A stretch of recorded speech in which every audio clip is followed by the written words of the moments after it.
Atendemos empresas e condomínios com total adequação ao seu negócio. Limporte, mais que serviços, segurança. Campus 2722-7374. Macaé 2759-0726. www.limporte.com.br. Siga-nos nas redes sociais. A Proteus, moderna empresa especializada em medicina e segurança do trabalho, está preparada para atender e implantar as necessidades de saúde e segurança do trabalho e do e-social na sua empresa. Acesse proteusmedicinadotrabalho.com.br ou ligue 2725-0878 e conheça todas as soluções inteligentes que oferecemos. Proteus, qualidade reconhecida e certificada ISO 9001-2015.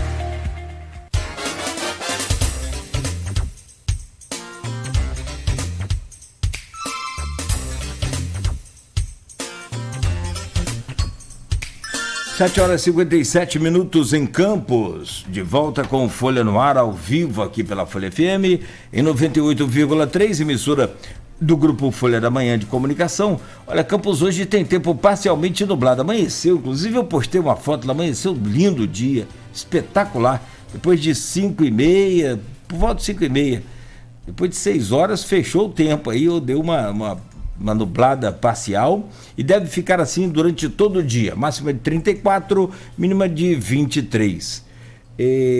A 28 de março hoje fechada somente em um sentido, que é Penha Centro, da Rua dos Goitacazes até a Beira Valão, ok? Programa de hoje conversando com Edmundo Siqueira, que é jornalista, blogueiro e servidor público federal.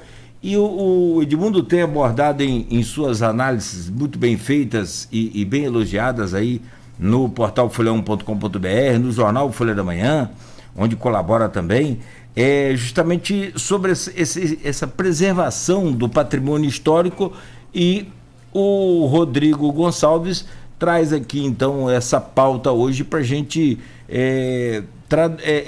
transcrever, né, aquilo que o Edmundo coloca lá no papel, e ele fala com a gente aqui hoje.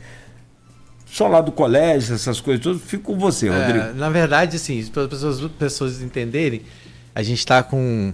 Posso dar um spoiler? Já uma matéria amanhã na edição da Folha, falando um pouquinho sobre essa questão do Hotel Flávio, então foi da onde eu chamei o Edmundo para a gente falar um pouco sobre isso, até para a gente aproveitar o conteúdo desse programa amanhã, né, na edição da Folha, em relação a isso. Só que eu também já tinha tomado conhecimento, já era o meu desejo trazer ele aqui por conta também do Museu Olavo Cardoso, que é uma outra novidade que a gente pode falar, que foi uma ponte feita pelo Edmundo, eu acho muito importante, porque não adianta você ficar só escrevendo também quando você não se propõe de fato a colocar em prática o que você escreve. E o Edmundo tem sido essa pessoa, como eu falei, um mobilizador de fato, foi uma ponte importante em relação ao Olavo Cardoso. Se hoje há a possibilidade da construção, da elaboração de um projeto para os estudantes de arquitetura, o time de arquitetura do IFE, para a recuperação e restauração do Museu Olavo Cardoso, foi uma ponte feita pelo Edmundo. Então o Edmundo é que conseguiu isso? Ele conseguiu vamos dizer assim, essa ponte para que hoje a municipalidade possa contar com esse suporte do IFE. A gente torce para que esse seja uma parceria diferente do que está acontecendo com o Solar do Colégio, onde a participação da UENF e a prefeitura não tem tido um bom diálogo. A gente espera que com o IFE isso aconteça diferente. Mas assim, só para a gente dar essa introdução, porque eu quis que muito que o Edmundo estivesse aqui também, diante dessas atualizações que aconteceram. Mas a gente, para não deixar de atender aos nossos colegas que estão lá também no blog, a gente tem perguntas sobre o Olavo, e aí quando eu for falar do Olavo, o Edmundo fala sobre isso. Tem o Carlos Feito falando exatamente sobre isso. Tem uma notícia sobre a novela mexicana, ou seria cubana, do Solar do Colégio? É uma pergunta feita pelo Carlos Freitas, e eu queria que você falasse um pouquinho sobre isso, que já fez 1 ano da verba disponibilizada, né? E o que a gente sabe nos bastidores, infelizmente, a gente não pode estar falando aqui, porque a gente não tem como provar, né? Mas a gente sabe exatamente o que está acontecendo, e quem está envolvido sabe o que está acontecendo. Por que o Solar do Colégio ainda não saiu do papel a proposta tendo dinheiro? O Solar do Colégio é uma novela cubana, mexicana, espanhola, não sei nem mais o que é esse Solar do Colégio. Lógico, a provocação da cubana, a gente sabe também porque o reitor da UENF, o Raul Palácio, ele é cubano, E o Carlos Freitas faz essa provocação aí. Aliás, outro amigo, um cara muito capacitado que criou o arquivo ali. Muito bacana. A equipe do arquivo hoje, né, foi construída por ele. Uma equipe muito aguerrida, muito capacitada também. E o Carlos Freitas faz essa provocação, não é gratuito, porque, queira ou não, cai nas costas do administrador, né, do reitor, do gestor da universidade, a sua inabilidade, para ser cortês, em aplicar 20 milhões que estão nos cofres da universidade até hoje, mais de um ano.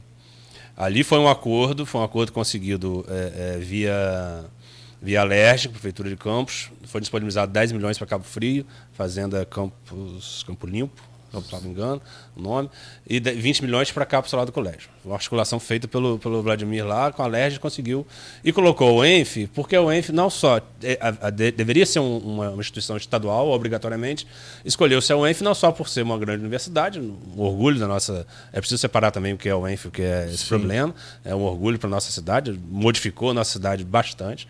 Não estou falando da UENF, estou falando desse caso específico, mas escolheu-se a UENF porque ela tem toda a capacidade de falar sobre o arquivo, porque fez o restauro do arquivo antes. A FENORTE capitaneou isso. Então tem todo o conhecimento, a base teórica, a base documental, ali deveria ter, pelo menos, para que isso acontecesse. É óbvio que a UENF deveria ser escolhida para receber esse recurso. Isso não é discutido. Isso deveria ser feito pela UENF. Agora a UENF resolveu, por motivos diversos, manter 20 milhões no cofre, né, até hoje não aplicar. O reitor sempre bateu na tecla de que a prefeitura deveria entregar um projeto para que aquilo ali fosse executado. Não é. Os 20 milhões também é para ser feito um projeto. Você pode gastar parte dos 20 milhões para fazer o projeto. Se a prefeitura não entregou o projeto, ele deveria... Se a prefeitura exigiu que uma empresa fizesse, não foi isso que aconteceu, mas se fosse isso, ele deveria... Olha só... Posso te interromper? Eu soube que o dono da empresa que ganharia a licitação do projeto estava no dia da reunião lá com o siciliano, com todo mundo. Isso procede? Da empresa que deveria ser... Que faria a obra, que seria... O que acontece? Existia uma empresa... Seria a vencedora da licitação. O que acontece? Existia uma empresa, a Sabra... E se ele está lá, tem algum problema? Então, existia uma proposta que a Sabra, uma empresa de Minas, que inclusive faz até um projeto de música lá, enfim, não tem, alegam que não tem capacidade, mas eu acho que tem, porque já fez algumas intervenções de patrimônios. Mas a Sabra sempre esteve envolvida, e a Sabra tem um termo de cooperação com a prefeitura de restauro dos prédios. Existia esse termo prévio à questão da UENF, existia essa proposta da Sabra fazer aqui. O que a Sabra faria? Captaria recursos. Aliás, que é outra questão que a prefeitura deveria ter, a questão de turismo e cultura. Uma equipe de projeto, porque existe recursos em diversos lugares, país e mundo afora, para captar, inclusive, o fundo perdido. Então, deveria ter... Aliás, voltando à pergunta lá do William, a questão da como fazer isso acontecer é justamente uma equipe de projeto. O projeto capte recursos para que isso aconteça aqui. Não precisa ser dinheiro da prefeitura, não. Mas, enfim, existia o projeto da Sabra para que fosse executado ali, mas a Sabra estava em volta da questão. Ele estava presente lá, se era conluio ou não, é outra questão que pode ser investigado, mas eu tenho certeza que ali, digo de percepção, que aquilo ali não era a X da questão. X da questão, se tivesse algum tipo de acordo, era uma tentativa. Mas se a Sabra não aconteceu, se a Sabra se estava presente e não deu certo, o Raul tinha a condição completa de chegar, não, tem 20 milhões, o dinheiro é meu, entre aspas, eu não quero fazer com a Sabra, eu quero abrir licitação. Ótimo, ele está certo. Abre-se a licitação, mas faça. Não pode, não vou abrir licitação, mas quando eu quiser. Não. E aí, como está agora? O que você sabe de fato? Agora, ela tem feito reuniões, a Rafaela, né, que é diretora do arquivo, tem feito reuniões com a prefeitura e com a equipe lá acho que o Cláudio Valadares, a equipe lá de arquitetos, o IFAM também participa, eles mandam relatórios e tal, e tem feito toda a estruturação e procuradoria e tal, a estruturação para fazer a licitação. É um projeto moroso, tem demorado, mas enfim, andando a passos curtos, mas está andando. Agora, esses então vai passos, demorar mais ainda. Então. Esses passos curtos deveriam ser feitos lá um ano atrás, para chegar agora já ter começado, pelo menos, a executar a obra. Esses passos todos que estão sendo feitos agora já eram para ser feitos antes. Não tem nenhum motivo para eles não terem sido feitos antes. E faltou diálogo no início? Então o que aconteceu? Faltou diálogo. Eu fui em reuniões, fui em 2 ou 3 reuniões sobre isso, inclusive no Rio, na Alerj. Eu fui em reuniões que foi falado para Raul. O pessoal da prefeitura falou para Raul, não precisa fazer com a Sabra, faz a licitação. Não estou impondo nada. Eu presenciei isso. Então, assim, não é, o diálogo pode ter sido feito de outra maneira, pode ter sido um interventor, pode ter sido alguém feito de outra maneira, mas existiu esse diálogo porque o Raul fizesse da maneira que ele quisesse. Então, se ele, lá na LERJ que ele aprovou isso, que ele aceitou isso, enfim, depois de um ano da verba parada, que eu estava presente nessa reunião, ele aceitou o que estava sendo proposto antes, que é fazer a licitação. Óbvio, não precisa ter outra questão. Não tem projeto. Contrata o projeto. Contrata o projeto. O mesmo instrumento licitatório pode fazer o projeto, pode fazer a obra, desde que não seja a mesma empresa que faça as duas questões. Então, assim, existem diversos caminhos para isso acontecer. E a obra do telhado, do Solar do Colégio, que a Lagoa há pouco tempo escrevi sobre isso, que a Lagoa, muitos documentos históricos lá foram alguns foram perdidos, afetados. Aquilo ali é uma obra de telhado emergencial, com toda a característica de emergencial, que pode ser feita sem licitação. A obra do telhado. Mas, eu quero fazer tudo licitação. Ótimo, mas faça. Não pode ficar parado. Aí ele está alegando que a licitação teria que ser feita pela prefeitura. A prefeitura pagar a licitação, porque senão, se ele fizer... Até onde eu consegui entender que isso aí acabou virando um imbróglio tão grande que você fica perdido se não, né, tiver todas as informações corretas. E aí o Raul alega que a prefeitura deveria, então, pagar essa licitação desse projeto, que eu acho que fica em 500 mil, uma coisa assim, porque se ele pagar com a verba, vai dar problema para o CPF dele. Abriu um parênteses aqui, registrar aqui que o homem está ligado e está vindo aí. O Ícaro mandou um abraço aqui, transmitiu aqui um abraço aqui no WhatsApp, do Aloysio Abreu Barbosa. Eles estão ouvindo aí a rádio. Mandou um abraço pra gente, mandou um abraço para você, Rodrigo, para você, Edmundo, pro Beto também. E depois do carnaval, volta com fôlego. 60 dias também, né? Se não tivesse fôlego renovado, né? Isso aí. Edmundo, agora só. Mas aí sim, só concluir esse raciocínio meu, e com certeza, a viagem que o Aloysio fez, seguramente vai dar um livro, no mínimo, né?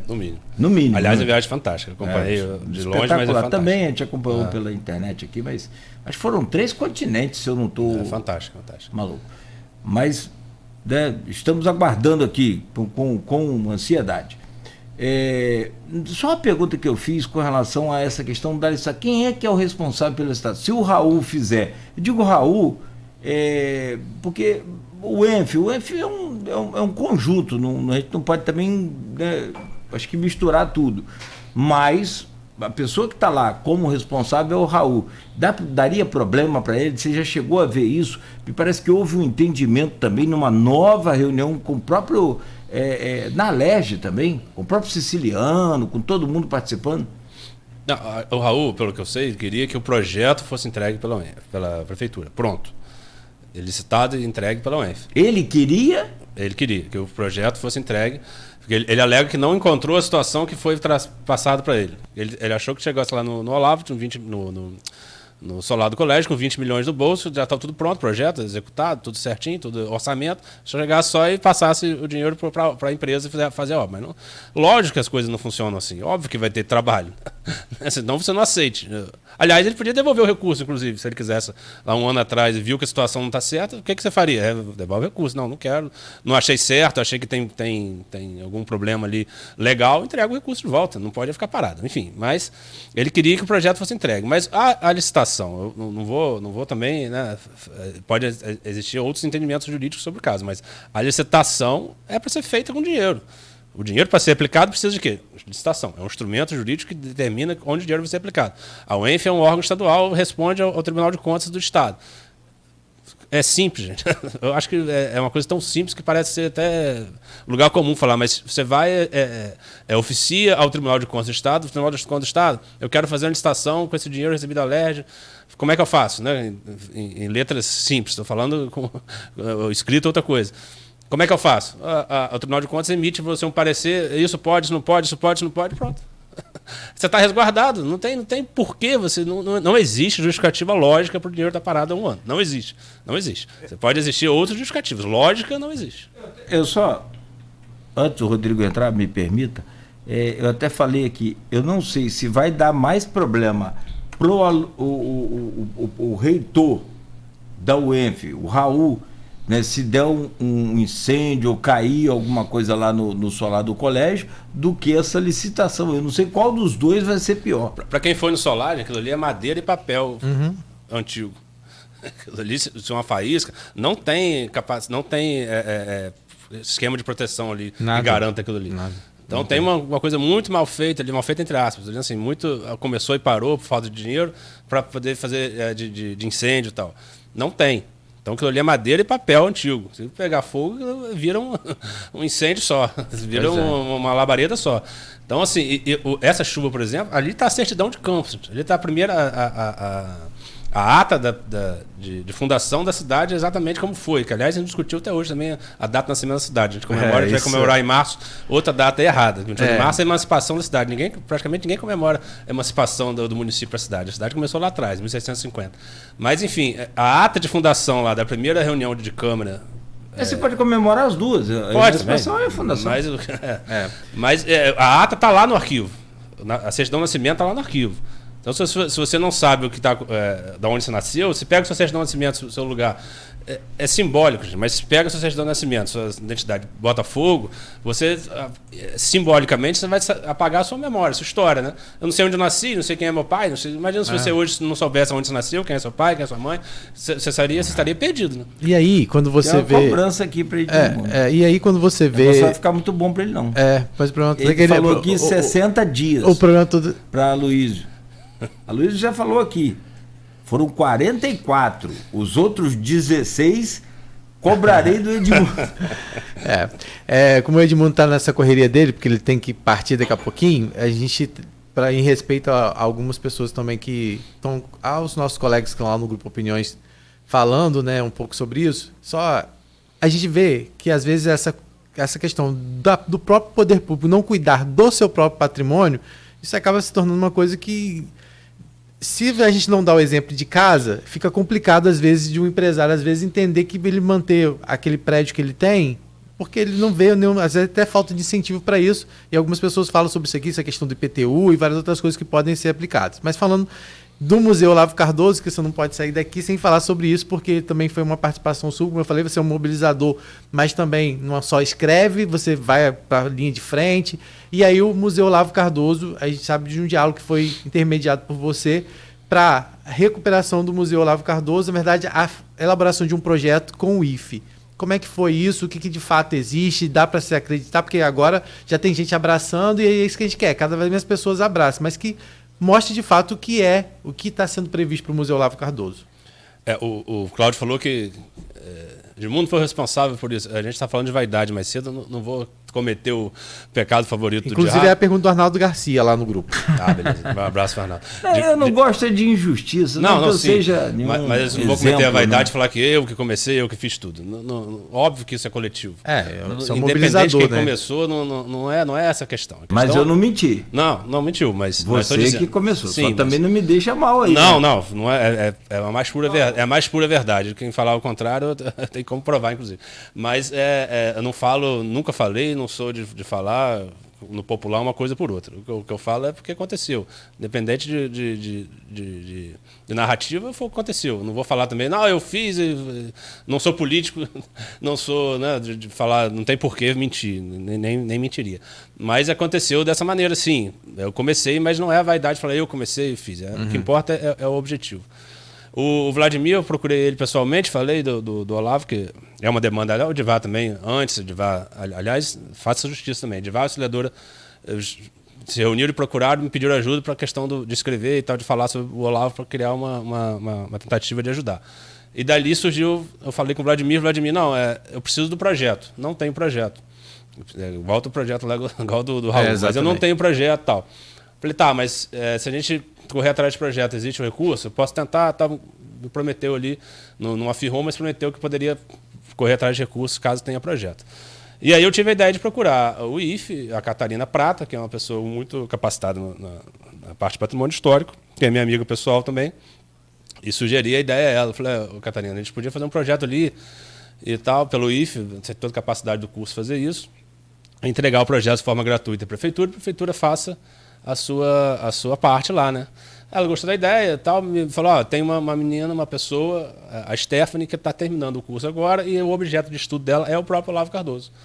Então seria legal você conversar com ela e tal. Me mandou o contato, conversei com ela, a pessoa aceitou muito bem e tal, gostou muito da ideia, e aquilo foi caminhando. Falei com a auxiliadora, falei com as pessoas da cultura, claro, e tentei marcar a primeira reunião entre o IFE e a prefeitura. Falei com o Vladimir, consegui o projeto lá, vai fazer, eles estão dispostos a fazer, ok, agora faça a sua parte também.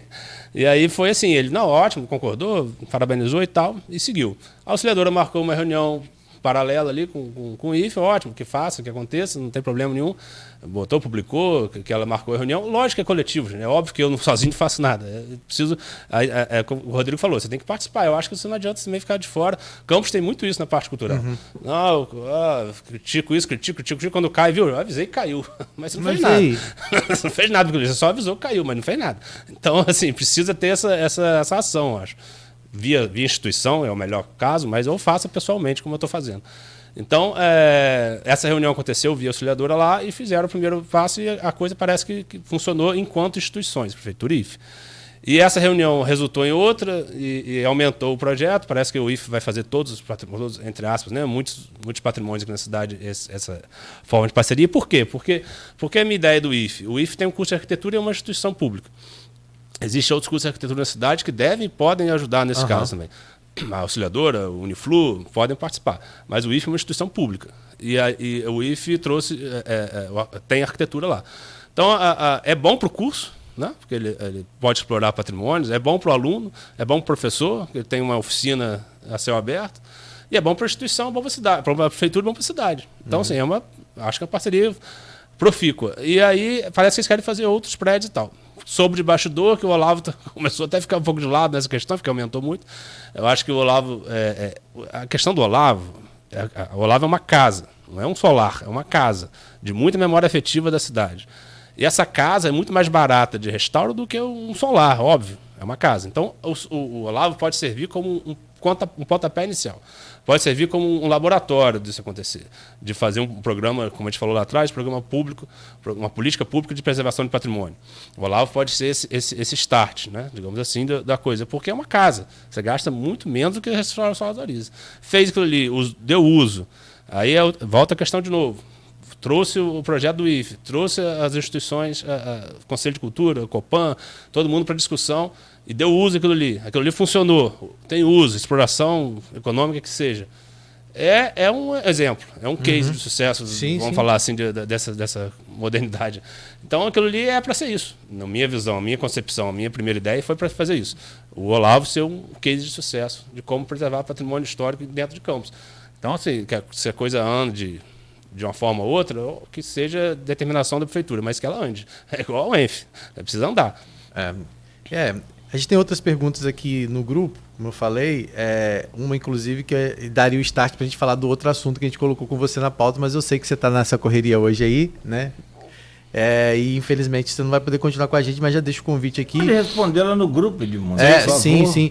Mas tinha a pergunta aqui, Edmundo, qual foi o dano à cultura no governo Bolsonaro e no governo Lula, quais seriam as principais ações urgentes em relação à cultura? Eu sei que é um assunto que a gente, para entrar, precisaria muito, mas era objeto que a gente tinha colocado de pauta, a questão da sua avaliação também aí, né, de tudo que aconteceu, porque você escreveu também isso, aí a gente aproveita para deixar já o convite para que você chame as pessoas a estarem lá no seu blog, porque você está sempre escrevendo não só sobre cultura, mas também sobre política, falou sobre os desastres, sobre tudo que aconteceu no dia 8 de janeiro, lamentável ataque aos prédios dos Três Poderes, que mostrou também um pouco do que as pessoas são capazes de fazer e principalmente ao destruir a cultura também foi uma coisa que aconteceu muito forte, que mostrou realmente, né, como a gente não valoriza isso.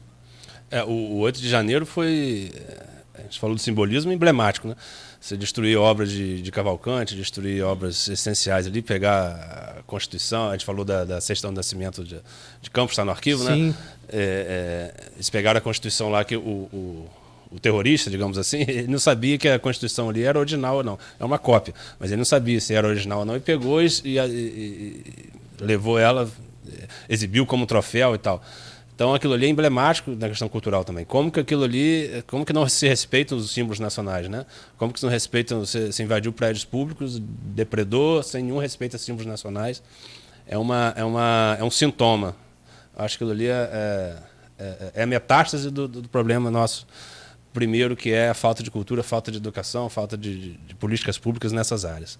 Então, lógico, o bolsonarismo, como o Rodrigo falou, a gente deveria falar aqui muito mais profundamente, muito mais tempo sobre isso. É uma questão de fundo. E já fica o convite, né? Assim, eu tenho certeza que é uma discussão que o Aloysio, que está ouvindo a gente no rádio agora, vai querer participar. A gente não te recebeu aqui ainda desde a eleição, né, do presidente, a gente recebeu já você aqui. Claro, você está sempre contribuindo com a gente na Folha, mas aqui no programa, né, eu ainda não tinha te recebido e eu acho que é importante a gente trazer esse debate, sua opinião, mas no blog também, quem quiser, tem vários textos lá, né, falando sobre isso, tanto sobre a questão da preservação do patrimônio, como também essa questão, vamos dizer assim, política, né? É uma questão de fundo, e como o Rodrigo falou, está lá escrito de maneira que eu acho que deve ser tratado o tema. Não é um tema simples, é um tema complexo, que existe muitas nuances aí, mas a gente está falando aqui superficialmente por causa do tempo e tal.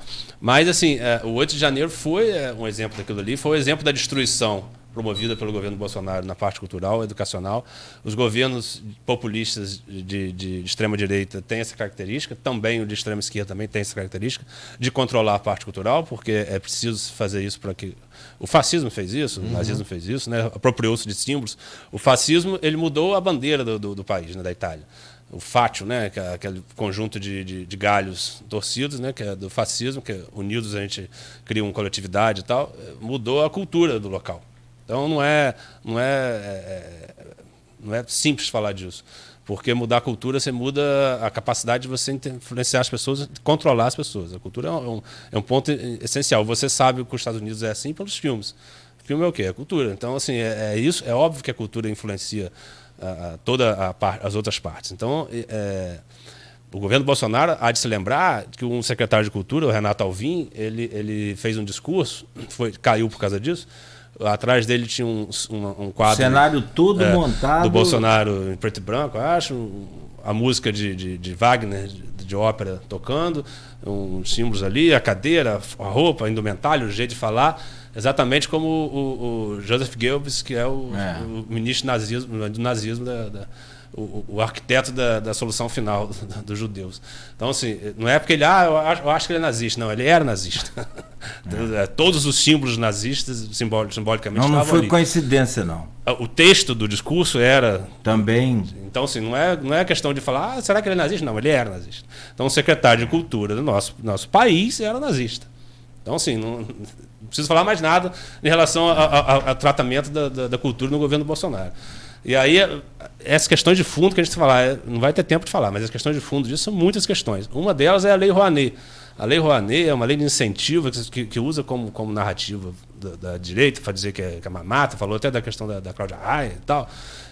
Muita fake news envolvida. Fake news, isso é uma prática do governo. DNA dele.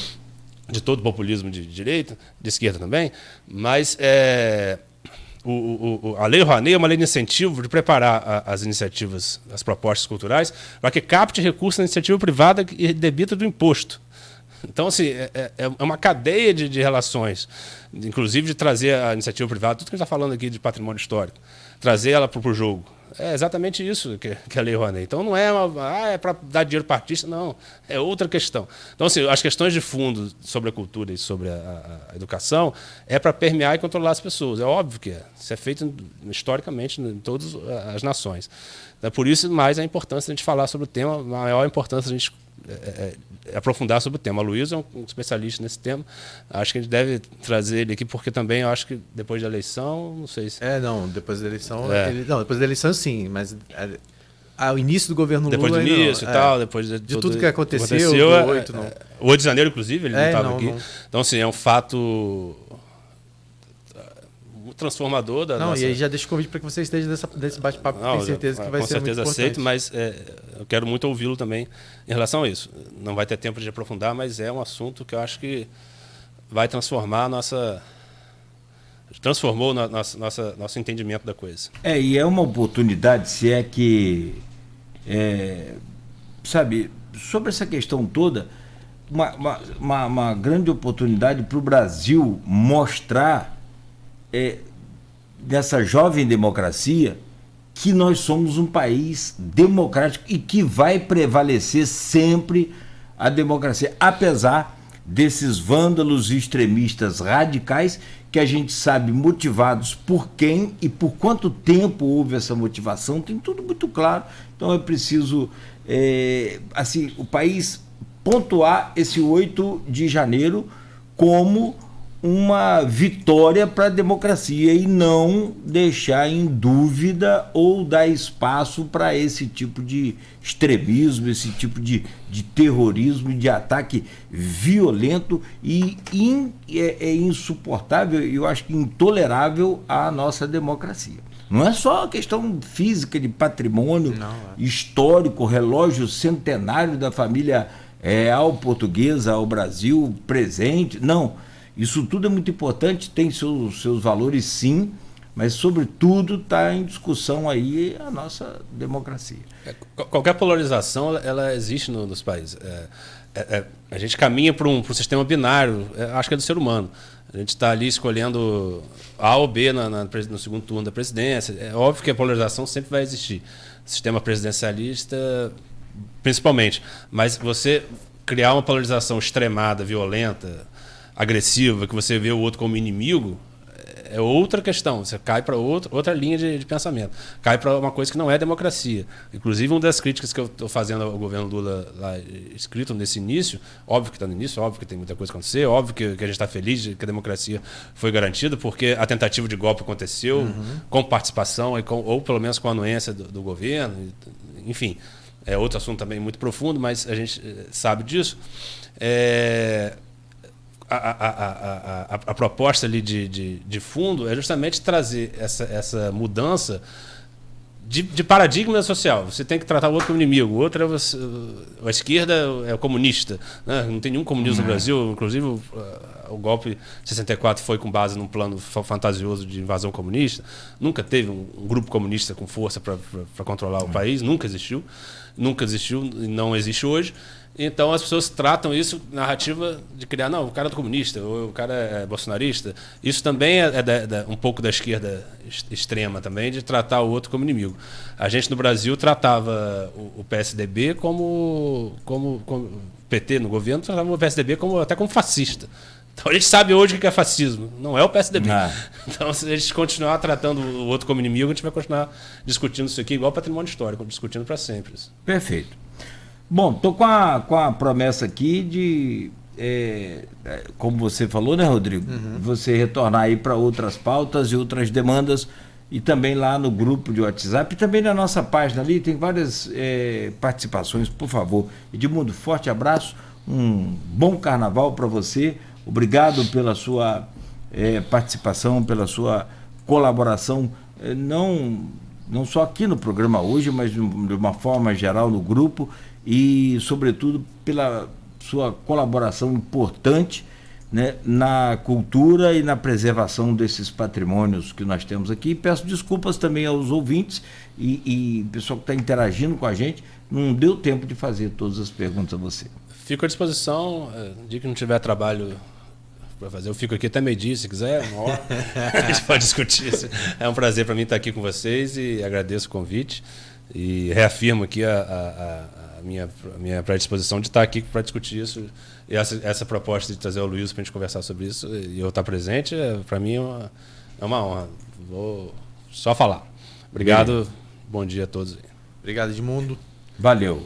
Vamos ao intervalo? Vamos. Próximo bloco a gente volta com novidades. A gente volta falando de samba. O samba na Câmara de Campos e também o samba aí do Carnaval, porque a primeira sessão na Câmara está rendendo ainda, né? Ontem nós tivemos algumas movimentações importantes. E vamos falar também sobre o samba do Carnaval, aí a programação. Ainda bem que o Rodrigo não perguntou porque eu estava lá e deixou em suspense. Pois é, mas depois eu pergunto você lá. Mandar um abraço aqui para o Hermano Moacir Ribeiro, que é advogado, está aqui no privado também, mandou mensagem. Teve uma outra pessoa, eu vou encaminhar essas perguntas todas para o Edmundo. Meu respeito, meu caro Hermano, a você também, cara. Obrigado aí pela audiência. Valeu, eu te encaminho, Edmundo, e o contato desse pessoal, e aí você já pode também, né, manter a resposta aí para eles. fazer a resposta. 8h31, rápido intervalo, a gente volta no oferecimento de Proteus, serviços de saúde e medicina ocupacional, qualidade certificada ISO 9001-2015, Unimed Campos, cuidar de você. Esse é o plano. Laboratórios Plínio Bacelar e vacina Plínio Bacelar, agora com um aplicativo exclusivo para você acompanhar todo o seu histórico, resultados de exame, marcar atendimento domiciliar e muito mais.